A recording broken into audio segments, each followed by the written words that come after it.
नमस्कार साथियों, आज के इस वीडियो में हम 26 अक्टूबर 2018 यूपी पुलिस की प्रथम पाली के क्वेश्चन जो हिंदी के आए थे उसको सॉल्व करेंगे और डिटेल वीडियो में पूरे हर एक टॉपिक को अच्छे से समझेंगे। पहला क्वेश्चन कह रहा है कि अंग शब्द के अनेकार्थी शब्द समूह का चयन कीजिए। तो इसका आंसर होगा गोत्र संख्या अध्याय। हिस्सा मतलब भाग होता है, टुकड़ा मतलब भी भाग हो जाता है, समय मतलब अंक होगा नहीं। तो बचा कौन सा? गोत्र संख्या अध्याय। इसको हम बाई ऑप्शन भी अच्छे से कर सकते थे। नेक्स्ट हमारा क्वेश्चन है, अपराध बोध से होने वाली गलानी वाक्यांश के लिए एक शब्द लिखिए। मतलब जो हमें अपराध से क्या हो, गलानी हो, गलानी मतलब लज्जा, तो ये क्या हो जाएगा? आत्म गलानी। चीर चीर के अर्थ के सही विकल्प क्या होगा? तो यहाँ चीर का मतलब होता है पुराना और दीर्घई वाले चीर का मतलब हो जाएगा वस्त्र। तो इसका सही ऑप्शन क्या हो जाएगा? Answer D. सम उपसर्ग से बना शब्द कौन सा है? तो सम उपसर्ग से यहाँ बना शब्द कौन सा है? संयोग। संयोग का अगर हम उपसर्ग करेंगे तो क्या होगा? सम प्लस योग। तो सम उपसर्ग से बना कौन सा हो गया? संयोग। रंगीला शब्द में किस प्रत्यय का बोध हुआ है? यहाँ हम रंगीला का अगर विच्छेद करते हैं तो क्या हो जाएगा? रंग प्लस ईला। तो कौन सा प्रत्यय हुआ? प्रत्यय किसे बोलते हैं? जो शब्द के बाद में लगे, और उपसर्ग जो शब्द के पहले लगे। तो इसका ऑप्शन कौन सा होगा? ईला। Option number D. सूर्योदय में कौन सी संधि है? तो मैंने आपको संधि की वीडियो बताई थी कि जब दो स्वर वर्ण के मेल से ए ओ से क्या बन जाए? अर बन जाए। तो सूर्योदय का हम संधि विच्छेद करेंगे तो क्या होगा?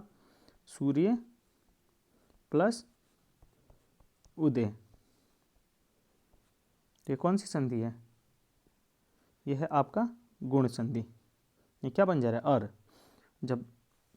जब भी दो स्वर वर्ण के मेल से ए ओ या अर बन जाए तो यह क्या होगा? गुण संधि। आप मेरी संधि की वीडियो देख सकते हैं। नेक्स्ट क्वेश्चन, शुद्ध वाक्य का चयन कीजिए। इसमें से शुद्ध वाक्य कौन सा है? उसका शिमला जाना है, उसने शिमला जाना है, उससे शिमला जाना है, उसे शिमला जाना है। तो सबसे बढ़िया वाक्य कौन सा है? उसे शिमला जाना है, यानी कि ऑप्शन डी इसका सही होगा।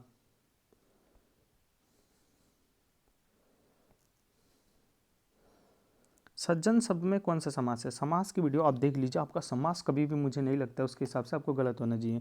सज्जन, अगर इसका हम समास विग्रह करेंगे तो क्या होगा? सत्य है जोन। सत्य मतलब अच्छा। यहाँ इसकी विशेषता बता रहा है, और जो भी विशेषता बताए वो कौन सा है? पहला पद विशेषता बताए और दूसरा पद विशेष है, वो कौन सा समास है? कर्मधारय समास। वाच्य के कितने भेद होते हैं? तो वाच्य के कितने भेद होते हैं? वाच्य के 3 भेद होते हैं। कितने भेद होते हैं? ऑप्शन डी इसका सही हो जाएगा। कौन कौन से? कृतवाच्य,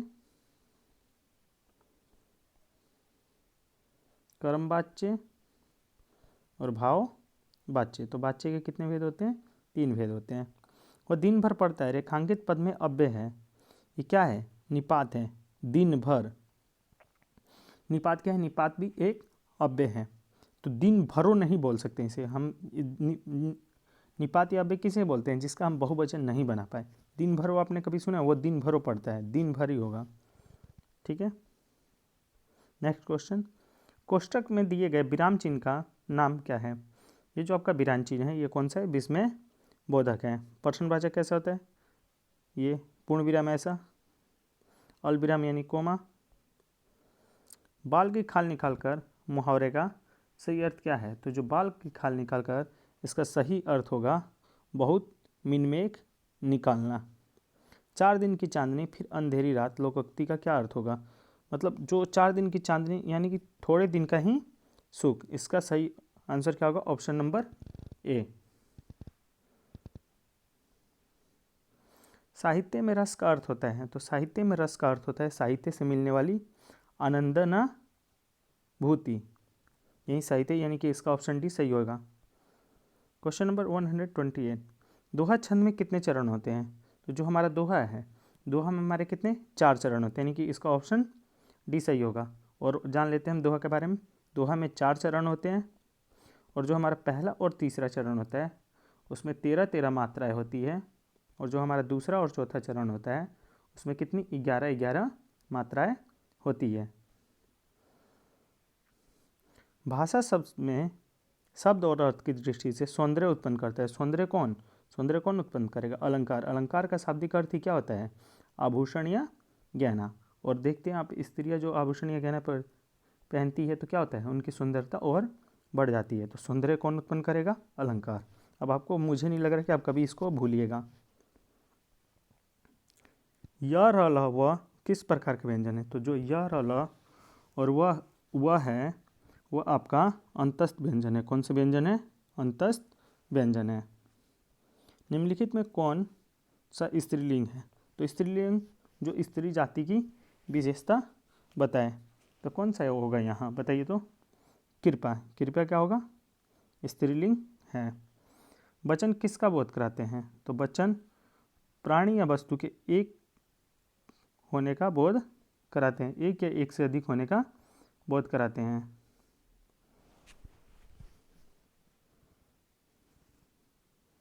तो इसका सही जो आंसर होगा ऑप्शन नंबर ए होगा। प्राणी या वस्तु के एक या अनेक होने का बोध कराते हैं, उसे ही वचन कहते हैं। नेक्स्ट क्वेश्चन, उसने टेढ़ी चाल चली, वाक्य में कौन सा कारक है? तो कर्ता ने, यहाँ क्या आप देख रहे हैं? ने क्या है? कर्ता ने कर्म को, तो यहाँ ऑप्शन क्या हो जाएगा? इसका सही आंसर हो जाएगा कर्ता ने, यानी कि ऑप्शन डी। क्वेश्चन नंबर 134 कह रहे कि किस वाक्य में सर्वनाम का प्रयोग हुआ है? तो सर्वनाम, यहाँ मैं क्या है? सर्वनाम है। और कोई आपको सर्वनाम दिख रहा है? नहीं। तो सर्वनाम जो संज्ञा की बदले यूज हो उसे क्या बोलते हैं? सर्वनाम बोलते हैं। विशेषण किस शब्द की विशेषता बताते हैं? तो जो विशेषण है वो संज्ञा शब्द की विशेषता बताते हैं, यानी कि यहाँ ऑप्शन ए सही होगा। नेक्स्ट क्वेश्चन, कर्म के आधार पर क्रिया के कितने भेद होते हैं? तो जो कर्म है, कर्म के आधार पर क्रिया के दो भेद होते हैं। कौन कौन से? सकर्मक क्रिया और अकर्मक क्रिया। और बार बार पूछा जाता है कि कौन सा सकर्मक क्रिया है और कौन सा अकर्मक क्रिया है। इसके रिलेटेड मैं आज एक वीडियो अपलोड कर दूंगा, उसे आप देख लीजिएगा। आपका सकर्मक और अकर्मक क्रिया सारा क्लियर हो जाएगा। व्याकरण में नेक्स्ट क्वेश्चन कह रहा है कि व्याकरण में काल का क्या अर्थ है? तो काल का अर्थ क्या हो गया? समय। नेक्स्ट क्वेश्चन, ये ताले की चाबी है, रेखांकित में कौन सा कारक है? तो ये क्या है? संप्रदान। का के की, यहाँ क्या हो गया? का के की का यूज हुआ है, तो क्या हो जाएगा?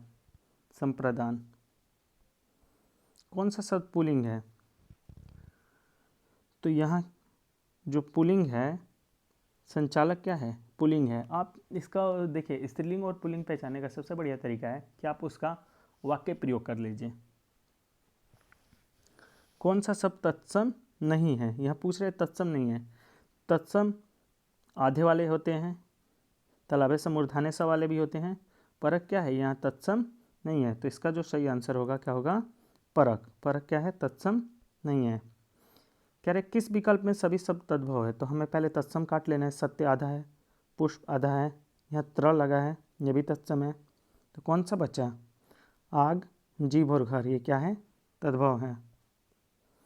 दिए गए विकल्पों में कौन सा विकल्प दूध का पर्यायवाची नहीं है? यहाँ दूध का पर्यायवाची क्या नहीं है? अमीय। अमीय किस चीज़ का पर्यायवाची है? अमीय अमृत का पर्यायवाची है।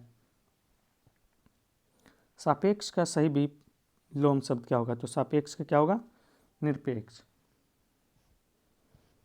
नेक्स्ट क्वेश्चन कह रहे हैं रीतिकाल के कवि हैं। तो जो हमारे रीतिकाल के कवि हैं वो कौन है? बृंद। बृंद क्या है? रीतिकाल के कवि हैं। कामयानी के रचनाकार है। तो आपने बहुत बार सुना होगा कामयानी किसकी रचना है? जयशंकर प्रसाद की। किसकी रचना है? जयशंकर प्रसाद की। अब देखिए, इस टाइप का क्वेश्चन करने का सबसे बढ़िया तरीका है, पहले आप पैराग्राफ को पढ़ लीजिए लाइन बाय लाइन, उसके बाद इसका करिए। कह रहे कविता के मर्मज्ञ और रसिक स्वयं कवि से अधिक महान होते हैं। संगीत के पागल सुनने वाले ही स्वयं संगीत से अधिक संगीत का रसवादान करते हैं। यहाँ पूज्य नहीं पुजारी ही श्रेष्ठ है। यहाँ सम्मान पाने वाले नहीं सम्मान देने वाले में हैं। स्वयं पुष्प में कुछ भी नहीं, पुष्प का सौंदर्य उसे देखने वाले की दृष्टि में है। दुनिया में कुछ भी नहीं, जो कुछ भी है हमारी चाह में, हमारी दृष्टि में। यह अद्भुत भारतीय व्याख्या अजीब सी लग सकती है, पर हमारे पूर्वज सदा इसी पथ के पथिक रहे हैं। उत्तम गुरु में जाति भावना भी नहीं रहती। कितने ही मुसलमान पहलवानों के हिंदू चेले रहे हैं और हिंदू संगीतकारों के मुसलमान शिष्य रहे हैं। यह परख गुण की साधना की और प्रतिभा की होती है। भक्ति और श्रद्धा की ही कीमत है, ना कि जाति, संप्रदाय, आचार विचार, धर्म की। मुझे पढ़ाया लिखाया था एक विद्वान मुसलमान नहीं, और आज मैं जिस स्थान पर पहुंचा हूं, जो सम्मान और प्रतिष्ठा मुझे मिली है, उस सब का श्रेय मेरे उन्हीं गुरु का है। तो आपने लाइन बाई लाइन पढ़ लिया। अब देखिए हम क्वेश्चन कर दें। कविता का मर्मक तथा रसिक कौन सा होता है? तो जो कविता के मर्मक को समझकर उसके रस में क्या हो, डूब जाए। इसका सही आंसर क्या होगा? Option number A. पुष्प का सौंदर्य किस में है? तो पुष्प का सौंदर्य किस में है? तोड़ने वाले की दृष्टि में, देखने वाले की दृष्टि में, स्वयं पुष्प में, या पाने वाले की दृष्टि में? तो देखने वाले की दृष्टि में पुष्प का सौंदर्य है। अच्छा गुरु अपने शिष्य में क्या देता है? अच्छा गुरु अपने शिष्य में क्या देखता है? भक्ति तथा श्रद्धा। पथ का समानार्थी शब्द, तो पथ मतलब रास्ता या मार्ग। जो सम्मान और प्रतिष्ठा मिली है, उस सब का श्रेय मेरे उन्हीं गुरु का है। कथन में कौन सा भाव प्रकट होता है? तो इसमें क्या है? गुरु के प्रति श्रद्धा, यानी कि ऑप्शन डी इसका सही है, गुरु के प्रति श्रद्धा। अब आप मुझे बताइए कि आपको ये प्रीवियस ईयर की वीडियो कैसी लग रही है। मैं ऐसी ही वीडियो आपको 15 दिन 15 सीरीज़ वाली वीडियो आपको लेके आता रहूँगा। ये वीडियो देखने के लिए आपका धन्यवाद। ये 26 अक्टूबर प्रथम फेज़ की वीडियो थी। अगर आपको वीडियो अच्छी लगी हो तो वीडियो को लाइक कीजिए, हमारे चैनल को सब्सक्राइब कीजिए और अपने फ्रेंड के साथ इसे शेयर कीजिए। ये वीडियो देखने के लिए आपका बहुत बहुत धन्यवाद।